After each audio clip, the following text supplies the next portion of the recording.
কষ্ট হলেও করা নাকি গরিব মানুষ। সারা বাংলাদেশের ন্যায় গোবিন্দগঞ্জেও কৃষকদের প্রধান ফসল হচ্ছে ধান। এখন ধান কাটার ভরা মৌসুম, সেই সাথে কালবৈশাখীর সময়। এছাড়াও বর্তমানে তাপপ্রবাহ চলছে, প্রচণ্ড তাপপ্রবাহ চলছে। সূর্য যেন তার মুখ খুলে দিয়েছে আর তাপ দিচ্ছে। এমন তাপেও পিঠ পুড়ে ধান কাটতে ব্যস্ত গাইবান্ধার গোবিন্দগঞ্জের কৃষকেরা। গোবিন্দগঞ্জের কৃষকদের প্রধান অর্থকারী ফসলদের অন্যতম হচ্ছে ধান। সবাই ব্যক্তি প্রয়োজন এবং সামাজিক প্রয়োজনেও ধান উৎপাদন করে। মূলত এই রোদের ভিতরে কৃষকেরা ব্যস্ত তাদের দ্রুত যাতে ধানটা ঘরে তোলা যায় এটা নিয়ে।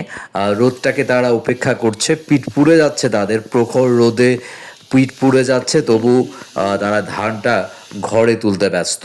এই ধান দ্রুত ঘরে তোলা না গেলে যে কোনো সময় কালবৈশাখীতে ধান পড়ে যেতে পারে।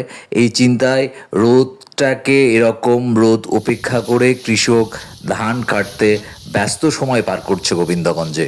আরেকটা বিষয় রয়েছে, মৌসুমি কৃষকের চাহিদার ব্যাপার রয়েছে। মৌসুমি কৃষকের সংকটও দেখা দিয়েছে।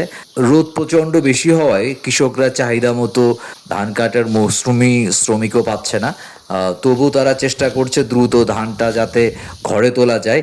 রোদ বৃষ্টি উপেক্ষা করে, এই প্রখর রোদ উপেক্ষা করে যাতে ধানটা দ্রুত ঘরে তোলা যায় সে বিষয়ে তারা সজাগ দৃষ্টি রয়েছে।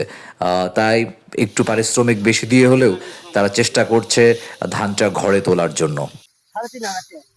কষ্ট গরিব মানুষ এখন ওদের মধ্যে কাজ করা নাকি বৃষ্টির দিনে তো ধান খারাপ হয়।